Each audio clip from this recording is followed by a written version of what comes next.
اگر تم نے اس حویلی سے ایک باہر قدم بھی رکھا تو میں قسم کھا کر کہتا ہوں کہ میں ابھی اور اسی وقت ان سب لوگوں کے سامنے تمہیں طلاق دے دوں گا۔ اب چوائس تمہاری ہے کہ تم کس کو چنتی ہو، مجھے یا پھر اپنے ماں باپ کو۔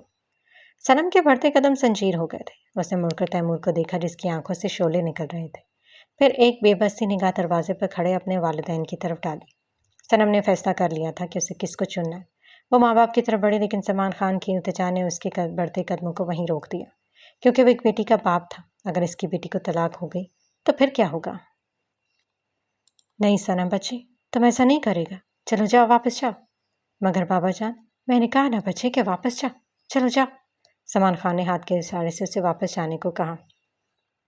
صنم نے پہلے بار اپنے باپ کو اتنا بے بس اور لاچار محسوس کیا تھا۔ دل میں تیمور خان کے لیے بے انتہا نفرت در آئی تھی۔ دل نے چاہا کہ ابھی اور اسی وقت اسے جان سے مار ڈالے، جس نے آج اس کے بابا جان کو اس سب لوگوں کے سامنے ذلیل و رسوا کر دیا تھا۔ صنم نے دیکھا اس کے شفیق باپ کے قدم لڑکھڑا رہے تھے اور ان کی آنکھوں میں آنسو تھے جب وہ اپنی بیوی اور بیٹی کے ساتھ واپس پلٹ رہا تھا۔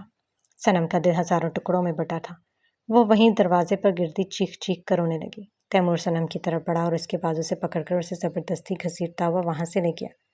تیمور بچے، تم یہ کیا کر رہا ہے؟ لوگ دیکھ رہے ہیں، چھوڑو اس کو، تم پاگل ہو گیا ہو کیا؟ شہناز نے تیمور کی گرفت سے صنم کو چھڑانے کی بہت کوشش کی، لیکن ناکام رہی۔ تیمور اسے پیچھے ہٹاتے ہوئے انتہائی سرد لہجے میں بولا، ہاں میں پاگل ہو گیا ہوں، پلیز میرے راستے میں حائل مت ہو اور نہ مجھ سے اچھائی کی امید رکھے مورے، دور رہیں ان سب سے۔ یہ اب میرا اور میری بیوی کا معاملہ ہے، پہلے کی طرح ان سب میں اب آپ کا کوئی لینا دینا نہیں ہے۔ یہ کہتا وہ صنم کو لے کر کمرے میں گیا اور دروازہ بند کر دیا۔ پیچھے شہناز اپنی جگہ ساکت رہ گئی کہ آخر تیمور کو اچانک کیا ہوا ہے۔ پہلے تو وہ خود ہی داجی اور باقی سب سے لڑ جھگڑ کر اس سے نکاح کرنے چلا تھا، پھر اچانک یہ سب سمجھ نہیں آ رہا تھا کہ آخر اس کے دماغ میں کیا چل رہا ہے۔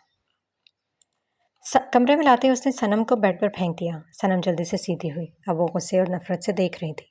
تیمور انگلی اٹھائے اسے وارن کرتے ہوئے بولا، آج کے بعد تمہارے لیے تمہارے ماں باپ مر چکے ہیں، تمہارا جینا مرنا اب اس خاندان کے لیے، آئی بات سمجھ میں؟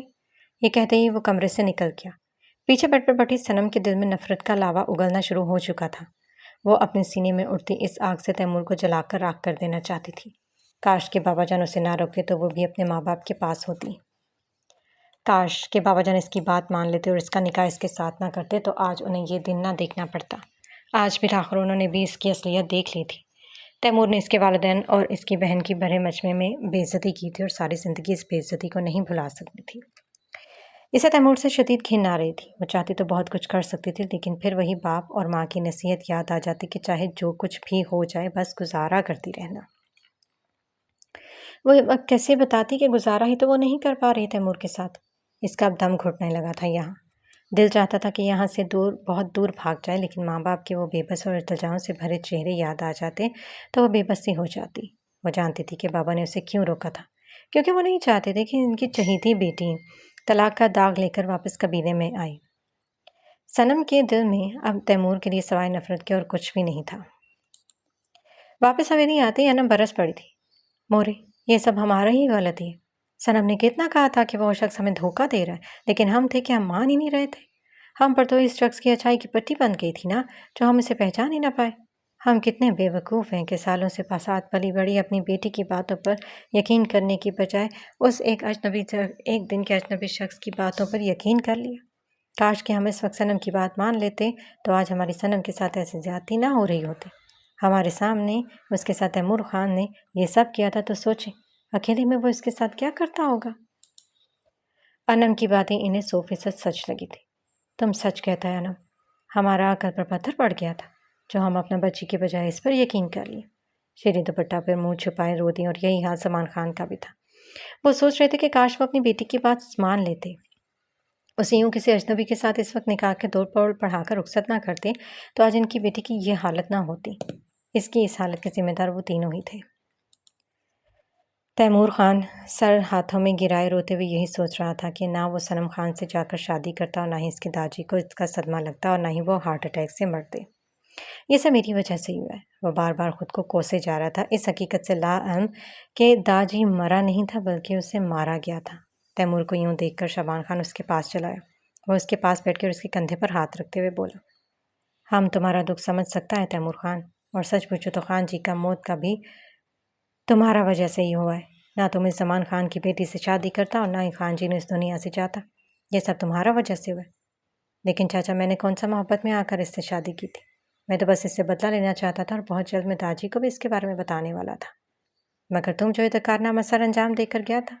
کون بے وقوف سمجھ پاتا کہ تم مجھے یہ سب بس اپنا بدلہ لینے کے لیے کہا رہا ہے. کیا تم نے ہم میں سے کسی کو اعتماد میں لیا تھا؟ نہیں نا. تو پھر تم ایسا کیسا بول سکتا ہے کہ تم یہ سب اپنا بدلہ لینے کے لیے کیا تھا؟ ہم سب یہی سمجھ رہا تھا کہ تم نے محبت میں آ کر اس سے شادی کی ہے، اور یہی خان جی بھی سمجھ گیا تھا، اور اسی صدمہ سے ان کا جان چلی گئی. تیمور شبان کا ہاتھ پکڑے پھوٹ پھوٹ کر رو دیا. اس بات کا تو غم ہے چاچا جی کہ میں داجی کو اس بارے میں بتا ہی نہیں سکا، اور وہ یہی غم اپنے سینے سے لگائے اس دنیا سے چلے گئے کہ میں نے ان کے عہد کے ساتھ غداری کی. میں خود کو کبھی بھی معاف نہیں کروں گا. شبان خان نے اسے گلے سے لگا لیا. اس کی پیٹھ پر ہاتھ پھیرتے وہ مکاری سے مسکرایا. پھر وہ مکارانہ انداز اپنے ہوتے بولا، اب تم کیا کرے گا؟ اس کا سوال سن کر تیمور اس سے الگ ہوا اور اپنے آنکھیں صاف کرتے ہوئے بولا، کرنا کیا ہے چاچا؟ اب بدلہ لینے کا وقت آ چکا ہے. میں زمان خان کی چہیتی بیٹی کی زندگی اجیرن بنا دوں گا. اسے اتنا مجبور اور بے بس کر دوں گا کہ وہ مجھ سے بوت کی بھیک مانگے، لیکن اسے بھیک نہیں ملے گی، کیونکہ زمان خان کی جان بستی ہے اپنی بیٹی میں، اور جیسے جیسے وہ تڑپے گی اسے دیکھ دیکھ کر وہ بھی تڑپے گا، اور میں یہی چاہتا ہوں کہ وہ تڑپ تڑپ کر مر جائے. شبان خان اس کے کندھے پر ہاتھ رکھتے اسے شاباشی دے کر بولا، یہ ہوا نا مردوں والا بات. بہت اچھا فیصلہ کیا تم نے. ادھر خان جی کا روح بھی بہت خوش ہو رہا ہوگا تمہارا اس فیصلہ سے. شبان خان نے چنگاری چھوڑ دی تھی. اب آگ خود بخود زور پکڑنے والی تھی، کیونکہ تیمور خان کا وہ پختہ ارادہ دیکھ چکا تھا کہ اب کی بار صنم خان اور اس کے باپ کی بالکل بھی خیر نہیں تھی. وہ دل ہی دل میں اپنی اس پلاننگ پر بہت خوش رہا. وہ سوچ رہا تھا کہ کاش وہ بہت پہلے خان جین کو راستے سے ہٹا دیتا تو آج وہ اس بے وقوف سردار کی جگہ پر ہوتا. اس نے دیر ضرور کی تھی، لیکن اتنی بھی نہیں کہ اب کچھ نہیں ہو سکتا تھا، بلکہ اب بھی وہ بہت کچھ کر سکتا تھا. ایک تیر سے وہ دو شکار کرنے کا سوچے بیٹھا تھا. تیمور جب کمرے میں داخل ہوا تو صنم خان کو بیڈ پر گھٹنوں میں سر دیے بیٹھا پایا. وہ چل کر اس کے پاس آیا. صنم نے گھٹنوں سے سر اٹھا کر اس کو دیکھا. اس کی آنکھیں رونے کی وجہ سے سرخ ہو چکی تھی. اس نے تیمور کو دیکھ کر نفرت سے اپنا منہ پھیر لیا. باپ کی بے عزتی کی وجہ سے رو رہی ہو؟ اس کی اس حالت کو دیکھتے ہوئے اس پر طنز کرتے ہوئے بولا، ویسے بڑا ہی افسوس ہو رہا ہوگا تمہیں، بلکہ نہیں دکھ، اچھا لفظ استعمال کرنے کے لیے. بہت دکھ ہو رہا ہوگا نا تمہیں اپنے باپ کو یوں سب کے سامنے ذلیل ہوتے دیکھ کر. ہاں بھیا، آخر کون سردار شخص یہ برداشت کرے گا کہ بھرے مجمع میں اسے ذلیل و رسوا کر دیا جائے؟ صنم نے کس نفرت سے اسے دیکھتے ہوئے کہا، تم جیسے انسان سے کسی اچھے کی امید رکھی بھی نہیں جا سکتی. یہ میرے بابا کی شرافت ہے کہ انہوں نے تمہیں کچھ بھی نہیں کہا اور خاموشی سے چلے گئے. ہاں تو کرتے نا کچھ. کس نے روکا تھا اسے کچھ بھی کرنے سے؟ تم نے روکا تھا انہیں، ان کی بیٹی کو طلاق کی دھمکی دے کر. اگر اتنے ہی بہادر ہو تو میدان میں جا کر مقابلہ کرو. یوں کسی عورت کو سامنے لا کر کیوں اسے اپنے بچاؤ کا ہتھیار بنا رہے ہو؟ اس الزام پر تیمور نے اپنے جبڑے بھیج دیے. وہ جھک کر صنم کا بازو دبوچتے ہوئے بولا، ڈرو مجھ سے صنم بی بی. اگر میں کرنے پر آیا نا تو پھر خون کے آنسو روتی پھرو گی تو. صنم ہنسی اور ایک جھٹکے سے اپنا بازو اس کی گرفت سے چھڑواتے بولی تھی، مجھے اب کسی بھی چیز کا کوئی ڈر یا خوف نہیں ہے مسٹر تیمور. جو میرے ساتھ ہونا تھا وہ ہو چکا. لیکن ہاں، میں تمہیں بتا رہی ہوں کہ تم ڈرو اس وقت سے جب تمہیں حقیقت پتہ چلے گی، اور تب تمہیں کوئی معافی نہیں ملے گی. کیا کہا؟ معافی؟ اور وہ بھی تم لوگوں سے؟ تیمور تنزن ہنسا. دھمکی دے رہی ہو مجھے؟ نہیں، وارن کر رہی ہوں کہ ابھی بھی وقت ہے. اپنے آس پاس دیکھو کہ کون تمہارا دوست ہے اور کون دشمن. ایسا نہ ہو کہ یہ حقیقت پتہ چلے تو تم اپنی سبھی پیاروں کو کھو چکے ہو. یہ کہہ کر صنم خان اٹھ کر واش روم میں چلی گئی. پیچھے تیمور غصے سے پیچوتاب کھاتا رہ گیا. زمان خان بیٹی کی شکل دیکھنے کو ترس گئے تھے. بیٹی کے اس غم کو انہوں نے سینے سے لگا لیا تھا. وہ بیٹی کی خیر و خیریت معلوم ہی نہیں کر سکتا تھا. وہ بہادر کے پاس چلا آتا اور گھنٹوں اس کے پاس بیٹھا اس سے باتیں کر کے اپنے دل کا بوجھ ہلکا کرتا، مگر بیٹی کی جدائی اسے کسی صورت چین سے نہیں رہنے دے رہی تھی. یہی وجہ تھی کہ وہ اس غم میں بیمار پڑ گئے. احتشام خان کے مرنے کے بعد شبان خان نے اپنا اثر و رسوخ استعمال بڑھا لیا تھا. تیمور خان وہی کرتا جو شبان خان کرنے کو کہتا، اور اس کا نتیجہ یہ نکلا کہ وہ آہستہ آہستہ سب سے دور ہونے لگا، یہاں تک کہ تیمور اب ماں بہنوں، پھپھو اور اس کے بچوں سے بھی بدظن ہو گیا تھا. زبیدہ اپنے شوہر اور بچوں کے ساتھ واپس شہر چلی گئی تھی، کیونکہ تاجی کی موت کے بعد ان کی کوئی عزت نہیں رہی تھی. اب اس حویلی میں شبان خان کا ہی حکم چلتا تھا. جو وہ کہتا وہی ہوتا. اسی لیے ان لوگوں نے یہاں سے چلے جانا بہتر سمجھا. صنم کو بالکل ایک دیوار سے لگا دیا گیا تھا. وہ حویلی میں بولائی بولائی پھرنے لگی۔ اپنی بوریت کو مٹانے کے لیے اس نے فریشہ، زرلشتہ اور پلوشت سے دوستی کر لی تھی۔ ان دنوں بہنوں کو صنم بطور اپنی بھابھی بہت اچھی لگی تھی۔ سنبل سے تو لاکھ درجے بہتر تھی۔ اس کے ساتھ اپنی بہنوں کو بہت اچھا وقت گزارتا تھا۔ شعبان خان کا اصرار بڑھنے لگا تھا کہ وہ اس کی بیٹی سے شادی کر لے، اور وہ مان بھی گیا تھا۔ یہ خبر سن کر سنبل کی خوشی کا کوئی ٹھکانہ نہ تھا۔ وہ پوری حویلی میں اتراتی پھر رہی تھی۔ وہ جان بوجھ کر صنم سے لڑائی کی کوشش کرتی، لیکن صنم اس کے منہ نہیں لگنا چاہتی تھی، اس لیے وہ اگنور کر کے وہاں سے چلی جاتی۔ لیکن آج اس نے پھر صنم کا راستہ روک لیا۔ صنم کو حویلی کا چکر لگاتے دیکھ کر سنبل اس پر طنز کرتے ہوئے بولی، یہ آج حویلی کا بڑا چکر لگ رہا ہے، سب خیر تو ہے نا؟ صنم دونوں بازو سینے پر لپیٹتے ہوئے بولی، ہاں بس سوچا کہ کمرے میں بیٹھی بیٹھی بور رہی ہوں تو کیوں نہ باہر جا کر حویلی کا چکر لگا لوں۔ یہ آج تم کو حویلی کا خیال کہاں سے آ گیا؟ کہیں تم پھر سے کوئی سازش تو نہیں بنا رہا؟ صنم ہنس کر بولی، سازشیں کرنا مجھے نہیں آتی، یہ تو تم لوگوں کا کام ہے نا۔ کیوں صحیح کہا نا میں نے؟ بکواس بند کرو تم اپنا، ورنہ ہم تم کو حویلی سے باہر نکال دے گا۔ سنبل نے اس کو دھمکی دی، جس پر صنم ہنسی۔ اچھا، کس حیثیت سے نکالو گی تم مجھے اس حویلی سے؟ کیونکہ ہم بہت جلد تیمور خان کا بیوی بننے والا ہے، سنبل اترا کر بولی۔ اور یہ سن کر ایک لمحے کے لیے صنم خاموش سی ہو گئی تھی۔ پھر بولی، ہاں تو کیا ہوا، لیکن تم سے زیادہ حیثیت میری ہے اس حویلی میں۔ حیثیت؟ سنبل اس پر ہنسی۔ کس حیثیت کا بات کر رہا ہے تم؟ تیمور خان تو تم کو گھاس نہیں ڈالتا۔ ہاں تو میں کون سا بکری ہوں جو وہ مجھے گھاس ڈالے گا؟ سنبل آپے سے باہر ہو گئی۔ تم خود کو سمجھتا کیا ہے آخر، کہ اس بات کا تم کو اکڑ ہے؟ ہو کون تم؟ میں ایک سردار کی بیٹی اور دوسرے سردار کی بیوی ہوں، مجھے اس بات کا گھمنڈ ہے، آئی بات سمجھ میں؟ اور تم کیا؟ کچھ بھی نہیں۔ صنم اس پر ہنسی، اور یہ ہنسی سنبل کو آگ لگا گئی۔ اس نے صنم کو مارنے کے لیے ہاتھ اٹھایا تھا، جسے صنم نے بیچ میں ہی روک لیا۔ سنبل کی کلائی اس وقت صنم خان کی سخت گرفت میں تھی۔ صنم اس کی کلائی مروڑتے ہوئے درست لہجے میں بولی، خبردار جو آئندہ مجھ پر ہاتھ اٹھانے کی دوبارہ ایسی کوشش بھی کی تو، ورنہ تمہارا یہ ہاتھ صحیح سلامت واپس نہیں آئے گا تمہارے پاس، توڑ کے رکھ دوں گی میں اسے۔ یہ کہہ کر صنم نے غصے سے اس کا ہاتھ جھٹک دیا اور وہاں سے چلی گئی۔ پیچھے اپنی کلائی پکڑے سنبل درد سے رو پڑی۔ رات کو کھانے پر اس نے روتے ہوئے تیمور سے صنم کے بارے میں 1 سے 4 لگا دی، اور جھوٹ بولا کہ صنم نے اس پر ہاتھ اٹھایا، اور اس کا یہ نتیجہ نکلا کہ وہ کمرے میں جاتے ہی صنم کا بھڑک اٹھا۔ تمہاری ہمت کیسے ہوئی سنبل پر ہاتھ اٹھانے کی؟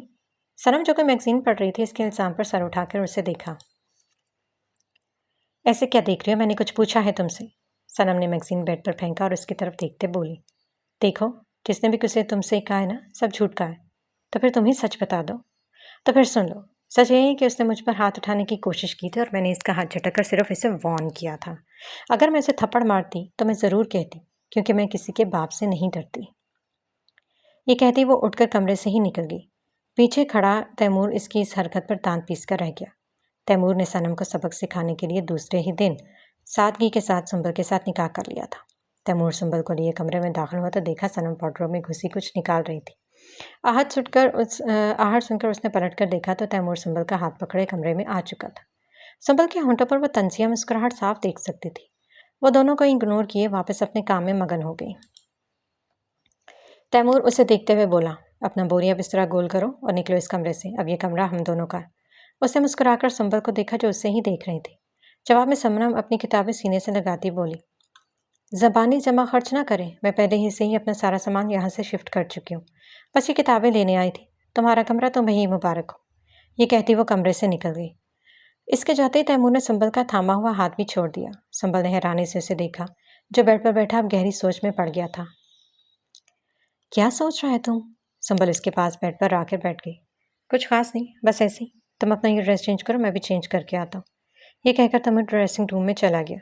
صنم پلوشا کے ساتھ والے کمرے میں شفٹ ہو گئی تھی۔ پلوشا نے سوچا کہ تیمور کی دوسری شادی کا سن کر صنم بہت اداس ہوگی، تو وہ اس کی دلجوئی کرنے اور اداسی دور کرنے اس کے پاس چل آئی۔ پلوشا دیکھ کر صنم مسکراتے بولی، ارے پلوشا تم یہاں آؤ، بیٹھو۔ صنم نے اسے بیڈ پر بیٹھنے کے لیے جگہ دی۔ ہاں، ہم نے سوچا تم پریشان ہوگا تو ہم یہاں چلے آئے۔ صنم کتاب ٹیبل پر رکھتے بولی، میں پتہ کیوں پریشان ہونے لگی، وہ لالا نے سنبل سے شادی بنا لیا ہے نا، اسی لیے۔ پلوشا کی اس معصومیت پر صنم مسکرائی، تم بالکل ہی پاگل ہو پلوشی، میں بلا کیوں پریشان ہونے لگی؟ میری بلا سے وہ 1 کے بجائے 10 ساٹیاں کر لے، مجھے اس سے کوئی فرق نہیں پڑتا۔ مجھے تو اب اس کی شکل سے بھی نفرت ہو گئی ہے۔ اس کے شادی کرنے اور اس کا کمرہ چھوڑنے سے مجھے یہ لگ رہا ہے جیسے میں کسی پنجرے کی قید سے آزاد ہو گئی ہوں۔ ویسے اچھا ہی ہوا ہے، اس طرح مجھے اس کی شکل تو نہیں دیکھنی پڑے گی نا۔ خدا کا قسم تم بہت بہادر ہے صنم خان. اگر ہم تمہارا جگہ ہوتا تو دھاڑے مار مار کر روتا. سوتن کر برداشت کرنا بڑا دل گردہ کا کام ہے. صنم اس کی بات سن کر ہنسی. آج تم نے بابا والی بات کہہ دی. وہ بھی اکثر مورے سے یہی کہا کرتے تھے کہ میری صنم خان بہت بہادر ہے, اسے کوئی بھی شکست نہیں دے سکتا. ویسے ہم کو بہت برا لگتا ہے جب لالا تمہارے ساتھ ایسا برتاؤ کرتا ہے. مورے بھی کل رات بہت رو رہا تھا کہ لالا بہت بدل گیا. بس اللہ سے دعا ہے کہ اس کو ہدایت دے. اچھا خیر, یہ چھوڑو زری اور وریشا کا. وہ ہمارا کمرے میں ہے. اچھا چلو وہیں چلتے ہیں. مجھے نیند نہیں آ رہی تو آج مل کر اس خوشی کو انجوائے کرتے ہیں. صنم پلوشا کا ہاتھ پکڑ کمرے سے باہر نکل آئی. صنم کو اپنے کمرے میں دیکھ کر وہ دونوں بہنیں بہت خوش ہوئی تھیں. صنم نے سرگونا سے فرینچ فرائز بنانے اور ساتھ میں دودھ پتی بھی لانے کا کہا. اس رات ان چاروں نے خوب انجوائے کیا تھا. ان کے کمرے کے ذرا فاصلے پر کمرے میں ان کی ہنسی اور کہکہے صاف سنائی دے رہے تھے, جس کی وجہ سے وہ دونوں میاں بیوی بہت ڈسٹرب ہو رہے تھے. صنم کو یہ کہکہے لگاتے سن کر تیمور کو بہت غصہ آ رہا تھا. وہ جو یہ سمجھ رہا تھا کہ اسے دوسری سے اسے صدمہ لگے گا, یہ تو لیکن الٹا ہی ہو گیا تھا. وہ تو اس کی شادی کو خوب انجوائے کر رہی تھی. صنم کی وجہ سے اس کا سارا موڈ خراب ہو چکا تھا. کپڑے چینج کرتے ہی وہ سو گیا تھا اور بیچاری سنبل اس کی اس بے رخی پر آنسو بہاتی رہ گئی. آج اس کی شادی کی پہلی رات تھی اور تیمور بیگانہ بن کر بیڈ کی دوسری سائڈ پر جا کے سو گیا تھا. تیمور نے شادی کیا کی؟ صنم تو جیسے آزاد ہی ہو گئی تھی. اب وہ کھل کر اپنی زندگی جینے لگی تھی. وہ ہر وقت ان تینوں بہنوں کے ساتھ ہی پائی جاتی. خود کو مصروف رکھنے کے لیے کبھی وہ ان کے ساتھ کوئی کھیل کھیلتی تو کبھی کوئی اور مشغلہ اپناتی. ابھی وہ چاروں سوئمنگ پول کے اندر پاؤں ڈال ایک دوسرے پر پانی اچھال کر ہنس رہی تھی, خاص طور پر صنم. تیمور کی نگاہ کھلکھلا کر ہنستی صنم پر نگاہ پر آ کر ٹھہر گئی. پلوشا اس پر پانی پھینکتی تو جواب میں وہ بھی ہنستے ہوئے اس کی طرف پانی اچھالتی. یہ تو بہت خوش لگ رہی ہے. اسے تو احساس ہی نہیں کہ میں کیا کر چکا ہوں, لیکن پھر بھی اسے کوئی فرق نہیں پڑ رہا. تیمور سے مزید یہ سب نہ دیکھا گیا, اس لیے وہ وہاں سے چلا گیا. صنم کو بہادر کی یاد آئی, اس لیے وہ اپنا دل بہلانے اکثر استبل چلی آتی اور گھوڑوں کے ساتھ گھنٹوں وقت گزارتی. ادھر بیٹی کی جدائی میں سلمان خان اتنا بیمار پڑ گیا کہ بستر سے ہی جا لگا. اس کا علاج ہو رہا تھا, لیکن وہ تو جیسے زندگی سے ہی بالکل بیزار ہو گئے تھے. دوسری طرف دانش نے اپنے والدین کو اپنے فیصلے سے آگاہ کیا کہ وہ انم سے شادی کرنا چاہتا ہے, اس لیے وہ لوگ اس کا رشتہ لینے سلمان خان کی حویلی جائے. دانش کا فیصلہ سنتے اس کے والدین بھڑک اٹھے. البتہ زرار کے بے چین سے دل کو جیسے سکون آ گیا تھا.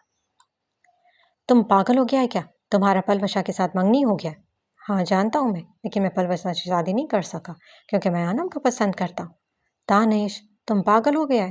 تم سلمان خان کی بیٹی کے ساتھ کیسے شادی کرنا چاہتا ہے؟ ہاں تو اس میں کیا برائی ہے؟ ہمارا خود کا سردار بھی تو سلمان خان کی بیٹی سے شادی کر کے آیا, تو پھر میں کیوں نہیں؟ مگر ہم نے ایسا نہیں ہونے دے گا دانش. ہم کبھی بھی سلمان خان کے گھر نہیں جائے گا اس کا بیٹی کا رشتہ لینے. زبیدہ نے اسے اپنے فیصلے سے آگاہ کیا. تو پھر ٹھیک ہے, میں خود ہی جا کے انم سے نکاح کر کے اسے یہاں لے آتا. اس سے تو آپ لوگوں کو کوئی نقصان نہیں ہوگا نا. جو ہوگا میں خود دیکھ لوں گا. یہ کیا تم کہہ رہے دانش؟ اگر تم پلوشا سے شادی نہیں کرے گا تو ہم شہناز کو کیا جواب دے گا؟ مورے آپ پریشان نہ ہو, میں پلوشا سے شادی کر لوں گا. سرار نے اپنی ماں کو مطمئن کرنا چاہے. تم کرے گا اس سے شادی؟ ہاں کر لوں گا, کیوں نہیں کر سکتا؟ یہ تم تانو بھائیوں کو ہو کیا کیا؟ ہم نے کچھ بھی نہیں سننا, بس ہم نے فیصلہ کر لیا کہ تمہارا شادی ہوگا تو پلوشا سے, ورنہ کسی سے بھی نہیں.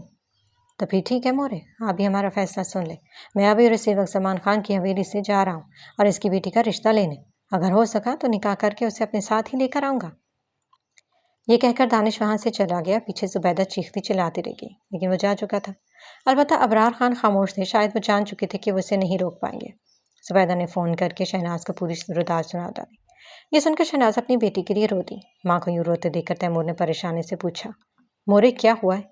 ہم سے پوچھ رہا ہے کہ کیا ہوا ہے؟ جاؤ جا کر دانش سے پوچھو, وہ شادی کر رہا ہے. کس سے؟ شہناز نے زبیدہ والی بات منوان ان سے سنا دی. تیمور خان یہ سب تمہارا وجہ سے ہو رہا ہے. تمہارا وجہ سے تمہارا بہن کا منگنی ٹوٹ گیا. تیمور اپنی مٹھیاں بھیج کر غصے سے بولا. دانش ایسا کیسے کر سکتا ہے؟ اس کی میری بہن کے ساتھ منگنی ہو چکی ہے, اور یہ منگنی توڑ کر ہمارے دشمن کی بیٹی سے جا کر کیسے نکاح کر شادی کر سکتا ہے؟ میں جا کر اسے دیکھتا ہوں. تیمور جانے لگا تو شہناز نے اسے روک لیا. تیمور خان تم شاید بھول رہا ہے کہ یہ سب کا شروعات تم نے ہی تو کیا تھا. تم نے ہی پہلے جا کر سلمان خان کا بیٹی سے نکاح کر کے اسے یہاں لایا تھا. پھر تم کسی اور کو کیسے اور کس حق سے روک سکتا ہے؟ ماں کے جواب پر وہ لاجواب ہو گیا تھا. اس سے کچھ نہ بن پڑا تو صنم کو ڈھونڈتا ہوا استبل میں چلا آیا.